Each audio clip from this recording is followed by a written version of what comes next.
right. Here we are. This is Jay Brown Yoga Talks podcast. My name is Jay Brown. Welcome to you, whoever you are. If you're new to the show, hi, I'm Jay. Thanks for checking it out. Everybody else, appreciate you returning. If you were here last week, I'm back in the attic just in time because the weather has taken a turn for the dark and dreary here in Pennsylvania. I'm glad I managed to get us out together into the forest last week. I received some lovely notes from listeners who expressed appreciation for that. Thank you for taking the time to do that.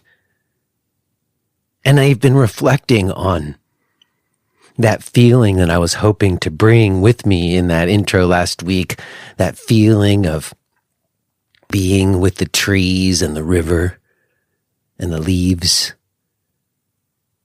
And I was having a kind of stark realization about it, which is the reason why it feels so powerful to be in nature, to really bring my attention there and to be with it in a feeling way, is because that so much of my experience of life doesn't feel like that. That so much of the modern lives that we are leading, they don't feel expansive like that at all. That there's so many barriers and buffers and just ways that we've been removed from that natural wonder of our environment, that it's actually become like a discipline that you have to exercise in order to get yourself to go be with it, to just go be with trees and a river and the leaves. It's like you have to be disciplined, and it's like an effort that you make. That's how removed our everyday lives are in our current societies. And that hurts. It's a challenge. Even, I'll give you an example. Just an hour ago, before I came up here to record this, I was having a bit of an argument with my eldest daughter. She's 13. And we were arguing because she wanted me to approve this app on her iPhone. You see, I've got it set up with parental controls, so she's not allowed to just download stuff on her phone. I got to approve it first. And she wanted me to approve this app so that she could do her Christmas list on it, and it would send it out to all of her family, and it would just make it easier for her to do a Christmas list. And I was like, Roz, really? Why do you need an app? You've done a Christmas list like for years. You never needed an app before. Now, why do you need one? She says, well, I don't need it. It's going to make my life easier. And I refused to let her have it. And she didn't get it. She was mad at me. And I don't blame her. I get it that she doesn't understand why it was a problem for me. Why I didn't let her have the app. One, I don't think she fully understands that the app isn't really just making it easier for her, that there's other things that the app is doing that she doesn't know about, that she doesn't think's important, and maybe it's not, but she can make a list of things that she might need or want, that she's hoping that she might get for Christmas, in the same way that she has for the last several years, and we'll send it to the family in the same way we have. We don't need an app for that, And she was like demanding an explanation. And I was trying to explain it to her, and it became this like bigger question of how we are in the world. It's hard for me to not be seeing it through a parental lens right now, because so much of what my life is about. But she's looking at me and the way that I think about the world and think about the technologies and the way I'm living in the world. And she's seeing the way other adults, her teachers and other people in life and other parents are seeing the world. And she's trying to figure out how to see the world. And I think, it's a problem that this idea is in her head that another app on her phone is going to make things easier, when in fact it's actually kind of giving all this information over to companies that don't have her interest at heart at all. And it's removing her even further from this thing that she's done for years with just her hands and her eyes and an email, I don't know, maybe I'm just overreacting, but I don't think I am. And, it actually connects to my episode today with Cristina and Diego from Origo Shoes. It does. Longtime listeners know that I have mentioned at one time or another that I switched to barefoot shoes. And I talked about this, I think, in relationship some to like my chronic hip stuff. I don't know if folks were around for that. Earlier this year, I had a series of episodes with different folks, and I was asking all the same questions as I was trying to better understand chronic hip pain that I've had for many years. I learned all kinds of stuff with the Gokhale method and that PT guy. Maybe you guys remember. And I got my MRI done, and I went through the whole process of going through the conventional medicine and seeing what it might be able to offer. And in the end, I discovered that there was no real intervention that was going to help me from my labral tears, essentially. I have a very healthy hip joint, but I've got labral tears. And I'm not even sure, going to be frank, how much of my pain is because of those labral tears or not. That's a longer conversation, but what I will say is, since then, since those conversations, and frankly, me doing what I usually do, which is 1, overthinking stuff and overanalyzing stuff, 2, overdoing it. Like, I discovered many good things from a lot of those conversations, and then I overdid them. It's just a pattern of mine. And ultimately, I think I was kind of getting myself into like not a healthier place where the pain wasn't going away, wasn't getting better, and I just was not helping. My efforts didn't seem to be helping. And so I stopped. I stopped trying to do a lot of that, and I kind of focused on some other things. And the biggest thing I did was switch to barefoot shoes. And I think I've mentioned I've done toe spacers. I don't use them as much as I used to because I don't feel like I need to anymore, but I used toe spacers for about a year, which led into barefoot shoes, which we're going to talk about today. And there's all kinds of brands, and frankly, a lot of the times when I see barefoot shoes, they're kind of presented in a way that's geared towards a certain type of person. Diego talks about that a little bit today, that there's a niche for barefoot shoes. And a lot of times it's like a outdoor enthusiast or like a kind of person who's a biohacking kind of person. Maybe you guys remember I had somebody on to talk about blue light blocking glasses some while ago. It was the same kind of story with that, where there's sort of an angle of like optimization of your potential. There's a certain type of niche that you find blue light blocking glasses and like barefoot shoes in. And I don't really identify with that niche necessarily at all. For me, both those things, blue light blocking glasses and barefoot shoes, has to do with my experience of my environment and removing barriers that are in between me and the experience. So blue light blocking glasses is just like trying to get my circadian rhythms more in tune with the cycles of light, with the sun. And, the barefoot shoes, it completely changed my gait patterns. So those of you out there who know about gait patterns and you observe gait patterns as like a way to assess people's movement or change people's movement patterns, for me, wearing barefoot shoes changed my gait patterns or made my walking about my awareness of my gait pattern way more than anything else I've done. Whatever somatic movement classes or yoga classes I've done that have taught me to have awarenesses or sensitivities didn't affect my movement patterns as much as simply wearing barefoot shoes has. And that sounds like a big statement, but it's absolutely true.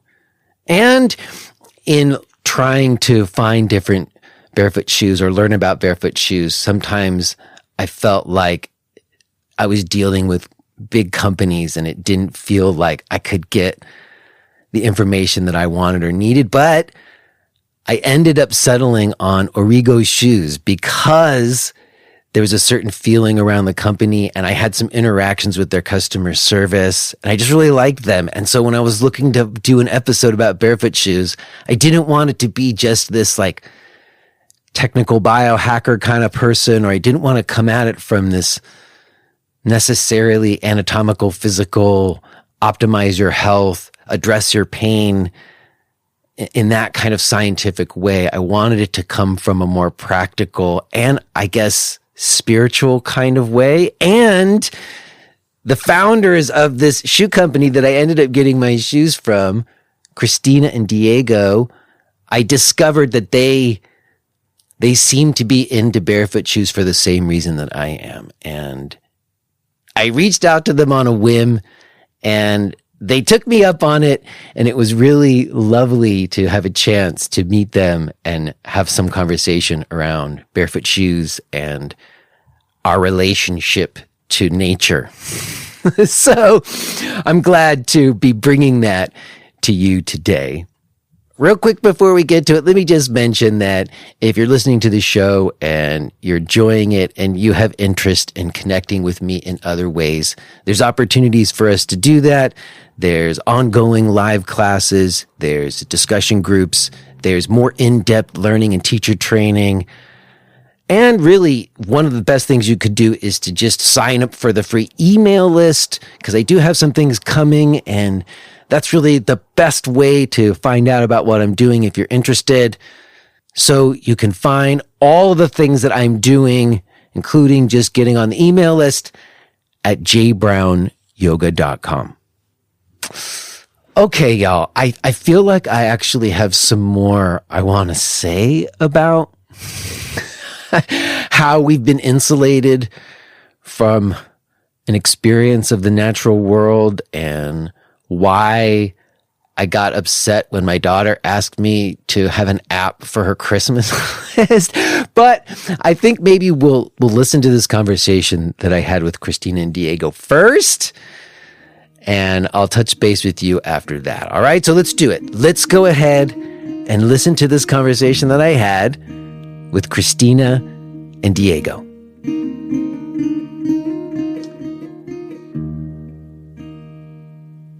Hello? Hello? Hi, are you Cristina? This is Cristina, yes. Hi, Jay. This is Diego. Hi, and is that Diego? Yes, it is. Hi, I'm Jay. Nice to meet you both. Thank you. Likewise. Thank you for having us. Nice to meet you. Oh, it's really my pleasure. I am already recording, so please let's just consider ourselves having just begun, okay? Perfect. Okay. Well, I'm glad that you ended up taking the invitation. I did get a sense from our email exchange that you may have been a little bit reluctant, that maybe doing podcast is not something that you've done before. And I really appreciate that you took a leap with me and did this. Yes, that's right. This is our first time, but we're very excited to be here with you. Well, let me tell you, and anybody who's listening to this, why you're here. Okay. And it'll be good for you to know, because a lot of the regular listeners of this show, they've been kind of following me along, like some inquiries around dealing with pain in my body and just like exploring different ways that people might do that for their bodies. And so in any case, some while back, I had a series of conversations with like physical therapists, yoga therapists. I even had one person on who was really into like looking at the movement patterns of indigenous cultures and had come up with a way of like repatterning people's movements so they moved more like that. And I also at that time went and had like an MRI done on my hip because I had long time chronic pain in my hip. Okay. So I kind of just looked at the issues I was facing personally through a lot of different lenses. And, in the end, it seemed really clear to me there wasn't like a surgical intervention for my pain, that it was really about movement patterns and what I was calling pain patterns, because sometimes it wasn't even just about movement, but like my mental and emotional states or something. So in any case, at some point, I looked down at my feet while I was teaching my yoga class, and I noticed that I started to develop a bunion on one of my feet. And it was like, had come along quite a distance before I even noticed it. And I thought, how's that possible? I'm a yoga teacher, so I spend a lot of time without shoes on. Why is that? And when I started to really look into it, I observed that like the shape of my foot was the shape of my shoes and my socks. Exactly. Right? Like my feet, they had formed to the shape of not just the shoes, but the socks I was wearing too, because I like to wear socks a lot of times. Yeah. And so first I just started, like I got like those little silicone wedges between the first two toes to try to like address the bunion. Yes, spacers. Yeah, a little spacer. And it kind of did something, but then it didn't make sense to me because it just pushed the toes into the other toes.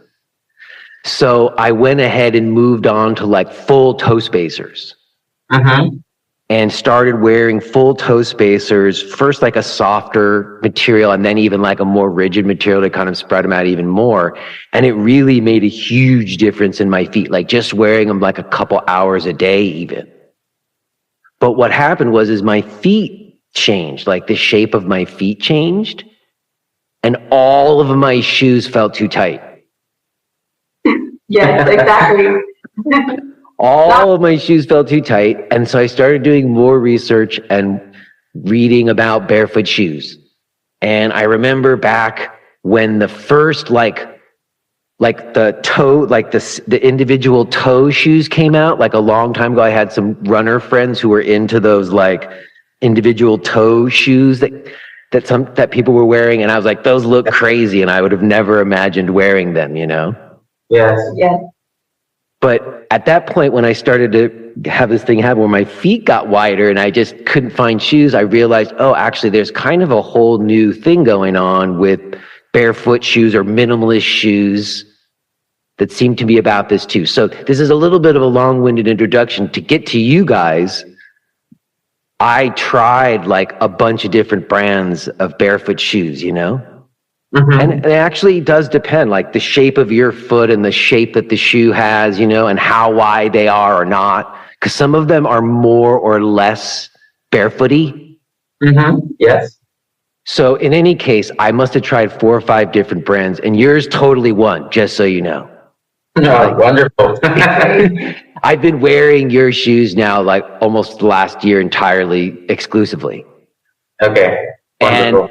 And I would say, we could talk about the reasons why I like them so much, but the reason why you two specifically are here is because there's actually like all kinds of like doctors or physiotherapists or all these folks out there like on YouTube or whatever who I could have probably got to come on the show to talk about barefoot shoes. But when I was in the midst of trying to get the barefoot shoes, getting the right sizing and everything was kind of a challenge, especially because you can't just go to the store like we used to in the old days and try stuff on, Yeah. So in any case, there was, for a lot of them, these instances where I had to do returns and there was like things and I had to have correspondences. And it always felt like I wasn't dealing with a person, except with your company. I felt like, I think her name might have been Sabina. I don't know if you know who she is, but Yes, of course. I just felt like there was a kind of personal touch happening there. Okay. And so when I reached out and like you two, the actual kind of owners of the company were like game to come on. That's why you're here. I wanted to talk to like real people behind it and not just like the science or whatever else. I wanted to kind of get a human picture around Barefoot Shoes, not just like a life hack, you know? Yes. So all of that is to say, that's why you're here. And I guess to begin, maybe you could share some of why you decided to start a shoe company, because it seems like kind of a crazy thing to do in the first place. Given like what I know about like the shoe market and stuff like that, you know? It is a little crazy, but Diego can tell. Yes. Well, we started considering doing something shoe related back in 2019, maybe, because of an experience we had at home. We have twins. They're 9 years old, and they were preemies. And our daughter was a late walker. She took like 23 months to learn how to walk. 22 months. 22 months. So just after she started walking, we acquired 2 pairs of barefoot shoes for them. And we were living in Panama, Central America at that time, which is, you know, a tropical country, warm temperatures. And every time we took our kids to the park to play in the afternoons, they would take their shoes off, except when they were on their barefoot shoes. So we said, that's interesting. So we started doing some research and reading, and our kids told us, I love the shoes because I can climb better, I can run faster, I can play more pleasurable. And feel the little pebbles on the ground, or I can flex my foot and I can have I feel safer. That's what they would say. Exactly. So we started doing some research, reading a little bit more about what barefoot shoes meant and the whole minimalist movement, like the whole going back to let your body work as it's supposed to be working, you know, because I think modern society has given us many comforts, but those comforts sometimes have forced our bodies to stop doing some work, and then years later come injuries or whatnot. So long story short, we really liked the philosophy behind the barefoot shoes, and since we wanted to do something shoe related, we said, well, let's just marry our desire of doing something shoe related with this idea or concept of barefoot shoes and minimalism, which we found very compelling. And that's really our motivation behind starting Origo Shoes. So then the pandemic started.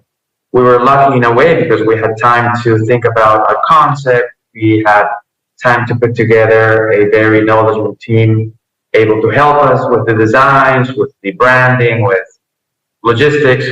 So that's basically how we started. And then in 2020, summer of 2020, still in the middle of the pandemic, we moved to the city of León in Mexico, which is like the shoe capital of probably the Americas. And we stayed there for 2 complete years, just working with suppliers, factories. We now have our own factory producing our own shoes just to ensure quality and timely deliverables. So that's basically how Origo Shoes started.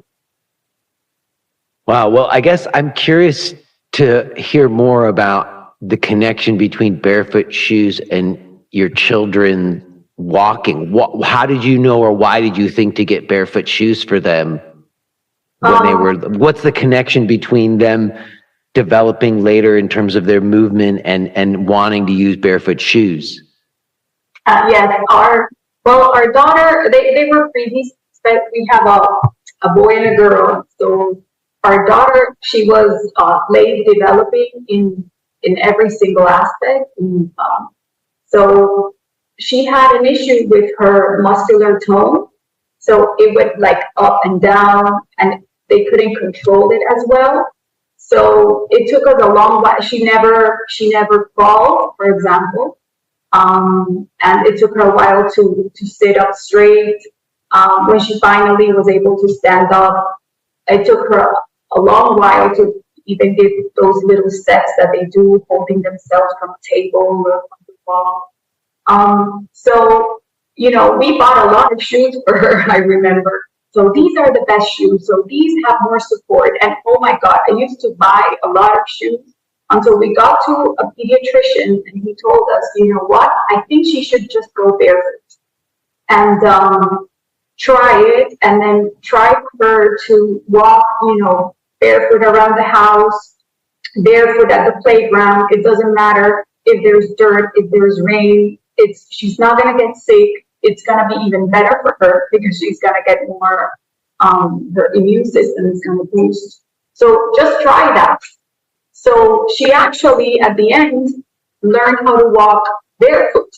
But we never really associated that as much because we did not do a lot of research regarding why barefoot is better at the time. So she usually wanted to be without shoes, or Diego and I are from Colombia, and at the time we used to live in Mexico City because we had jobs there, corporate jobs, which at the time. So we would go a lot to the beach, and our daughter would love all these textures and walking barefoot on the beach and walking barefoot with the pebbles. And she was always very keen to do it. And that's how we grew up, Diego and I, because we grew up in a tropical climate. So you would take off your shoes as soon as you can. You would go out, play ball barefoot. You would do everything barefoot. It's part of the way of living. So when we heard about barefoot shoes and we bought a pair for them later in their life, and then we started connecting all of this, that's when we understood, that these are really beneficial. So that's the connection. Mm-hmm. And then it married with a moment where we wanted to get out of the corporate world and have our own business. We were looking at shoes and the shoe industry in Leon, and it all came together. Mm. So sometimes, in life, you don't know why things happen, and then they do. They do. Yeah, sometimes life just has its own momentum, right? And it takes over. Exactly. Well, thank you for that. That does make a lot of sense. And when I hear that, it really does kind of coincide with my own personal experience of barefoot shoes. And I would say that there's two parts of it. There's like a technical aspect to them. Yeah. And then there's I think maybe a spiritual aspect, which we can get to. But first, I thought we might spend a moment. It's my favorite, just for you to know. What, the spiritual part? Yes. Yes. Well, I really do. And we can get there because it is that for me as well. So I like that you feel comfortable going there. So what I would say first from a technical standpoint, and your daughter's example is an interesting one, given her condition and her needing to kind of regulate tone in her body, or we would sometimes in the yoga world say embody her body, Exactly. And that by not wearing shoes or by not putting a barrier at her feet, that it did that. And what I would say, I told you earlier that I had been addressing my own pain, and I had tried all these different things, different exercises, different ways to try to condition my body, almost kind of from an outside in, like a biohack kind of fix it mentality almost. And it just wasn't ever working. And at some point I kind of gave up, and I told you the story about the bunion in my feet, and I wasn't even thinking about all the other hip pain and back pain. I was just thinking about the bunion and stuff. And I ended up using the barefoot shoes, and something really changed. In order to walk without it hurting, I had to change how I was walking. Yes.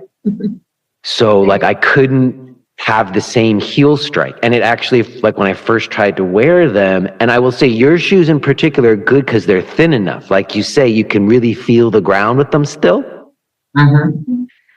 And so I could really feel the difference, like but it felt like to walk on like concrete versus grass. And I found myself like wanting to walk on grass everywhere because it just was so much softer at my feet, you know? Mm-hmm. Yeah. But all of these things, basically they did make all these changes in my body because I just walked differently. I just naturally walked differently wearing them. And I guess that's kind of what you observed with your daughter too, because at that young age, you're not all like over analyzing everything like me. No, she was just having fun. It was just, they just felt more comfortable playing with them. Yeah. And they felt that freedom. And especially for kids, when they have all these stimulation and they have all the sensory experience, it's just much more enjoyable for them that, you know, are new to all of this than when you're an adult and forget about it.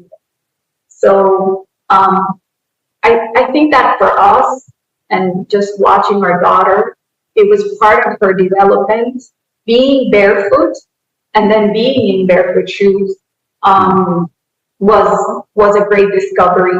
I remember at some point, you know, that you go back and forth as parents, say, hey, let's go to this other doctor, and they prescribed some insoles with arch support because she had flat feet. And she was like, no, Mom, I hate this.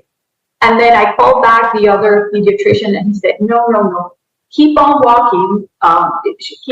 She needs to be walking without any shoes, barefoot, and her arch will come out. And I don't know, like 6 months later, we went back to the doctor and we would start seeing how her arch was developing. Mm-hmm. So even her feedback was great. She's like, no, this I don't like. And she's very, she usually is very clear in what she likes and doesn't like. So her sensory experience and her development experience was a great eye-opener for the barefoot shoe. I think that's to the point I wanted to get to, because that is a common like idea that people have, even like my wife and some of my other family members. When I started getting in these shoes, they think I'm crazy because, you know, if you read up on what they say to do, they have these like shoes with these these supports, like these Hoka shoes with these massive soles, you know? Yeah. And it seems so counterintuitive if that's what you think is true. Yeah. So yeah, go ahead. Yeah, the thing is, all the huge shoe companies and the marketing and media, they just push all of us into that direction, not really understanding what sort of damage or what sort of influence that type of shoe with extra padding can do on your body. Mm. So I think most of the people just go with the flow, go with the fad, and just when they start feeling pain in their lives as adults, or when they're very curious, they think of giving minimalist shoes a try. Mm. And that's really like our biggest challenge as a company, just making sure there's more people out there keen on trying minimalist shoes, keen on giving their body the option of letting it function as it's supposed to function, and strengthening your body to make sure many of your illnesses going away. So instead of wearing padded shoes and taking medicine, it's better to walk barefoot and then transition into minimalist shoes that really allow your body to work how it's supposed to. So there's a lot of advocating that this type of shoe people have to do, really, to convince and to explain the benefits to others.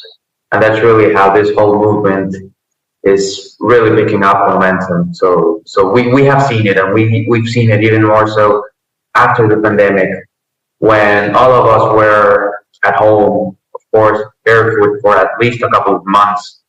And when most of us wanted to go back to our normal shoes, we instantly felt the pain. We felt how the shoes didn't fit. We felt how the heels were super uncomfortable. That was, yes. So that was really like a massive eye opener to many people. And that's basically creating a momentum, as I said, for people to try out this type of footwear. Well, I think it's true. I think that there is some sort of movement in a lot of areas, not just shoe wear, for people in terms of kind of, I don't know, relating to the earth different, which we can get to. But I think first staying on kind of the technical side, because I know for a fact that a lot of people listening to this don't actually know what makes a shoe a barefoot shoe necessarily. And I mentioned earlier, some people have seen those like 5-finger toe Vibram shoes or whatever. Yeah. And they look crazy. And it isn't really practical to like be barefoot all the time. So what is it? What are the elements that make up a barefoot shoe? So in general, like generally speaking, a barefoot shoe is a minimalist footwear, meaning it tries to have as little material as possible to ensure that your body can be in contact with the ground, with the surfaces you're walking on. And in general, the shoe has 4 main characteristics. First, it's totally flat, so there's no heel, no drop, just to ensure you have a correct posture, back alignment, to make sure your knees don't suffer. Second, the shoe has to be flexible. The more flexible the shoe is, the more your arch can work, the more your foot in general works. Foot in general, yes. The better all your foot muscles will work and strengthen. Then the shoe has to be wide because of what you said starting the podcast. If it's not wide enough and you can't have your toes splaying enough, then you'll get deformations, you'll get bunions, you'll get pain. And lastly, the shoe has to be thin in its sole, just to make sure there's enough like ground feeling for the user. So that's basically what a barefoot shoe is, and that's why when you see it and you compare it to a normal shoe tapers in the front. A barefoot shoe doesn't because it's wide. And as I said, they're much more flexible. They're thinner and they're just lighter. And usually, I mean, when you say barefoot shoe, many people think the only option out there is a very wide shoe that probably isn't that people don't find pleasing, to the eye. Yeah, so, they're going to look weird or something. Yeah. Yes. Sometimes people or new users to barefoot shoes, or people who are just exploring, they say, "Oh, those wouldn't look good on me." So one of the things that we tried in Origo or with our brand is that barefoot shoes seem more accessible to the newcomer or to the people who want to try barefoot shoes. So yes, they look wider. I mean, if you compare it to a regular shoe, but at least it's an easier transition for people. So at Origo, I mean, we don't have the widest shoe in the market. And but what we try to cater to is to those people who want to come into and try barefoot shoes and still not go all the way to the very wide shoe that can look weird. So let me say something about that. First, let me compliment you, because I do think one of the main reasons I picked your shoes is because they look like normal shoes. Like nobody really looks down and goes, "What are those weird shoes you're wearing?" Like nobody really notices unless I mention it. And to the other thing you're talking about in terms of how wide they are, I do think there's something, and I noticed this from looking at a lot of different companies or brands, that it does matter like what the shape is. That like people's toes are different, like sometimes the first toe is longer than the second toe, and sometimes the second toe is longer than the first toe. So I felt like the shape of your shoes just fit my feet really good. Yeah. But I do think that it does. There's varying degrees of like how wide they are, and I do think it was important for me that they looked like normal shoes, that they didn't make people look down and think it was weird, you know. Yes, and to be honest, I mean, we have customers that get our shoes and probably they're not the best fit for your feet, and we're fine with that. That's why we do our best to have a good customer service so that we can answer questions, help people get the right size. And then there are people that find our shoes and that's the only shoe they get. So we have customers that their whole Barefoot collection is Origo, and they have for their kids and for their family members. So that's what we try to cater to make Barefoot shoes like more accessible to people in the sense that they feel comfortable wearing them, that they are okay. I remember one of our customers from Canada. She asked a lot of questions before buying the shoes, and I appreciate all of her questions because we learn a lot from those. So she was like, "So are you sure this is my size? So which one of your styles do you think would work better for me? If this is how I think my foot is. This is my first Barefoot shoe." And then she was like, "This is how I usually dress." She asked so many questions. I appreciate them because this is how you learn to get a better, product and service out there. And today I see her when she tags us in Instagram, and she's super happy. And at first she was like, "This is so wide," and then like 2 weeks later she's like, "Now I'm used to it." So we know it takes time to get used to, the shape and the style, and even being so flat on the ground. Because I don't know, at least many women are used to wearing heels, and when you look in the mirror, you look different if you're with heels than if you're flat. You have to style your clothes a little different. So yeah, that's what we've tried. Well, to your latter point, I think it's a good one that it does feel weird when you first start wearing them, because it's not what you're used to. And I think that there was an initial period of a couple weeks of just like reorienting, but that process involved all these things happening in my body. Yes. Which is to the earlier point about your daughters and what that one good doctor, thanks be for that doctor, right? Yes. Who was like, no, let her just use her body, Yes. Yes, absolutely. And you go ahead. The first time I used myself Barefoot shoes, the thing I liked the most was that like sensory experience. I remember just walking around and then like 1 hour later, like thinking, "Hey, I feel a little different," but it's a good difference.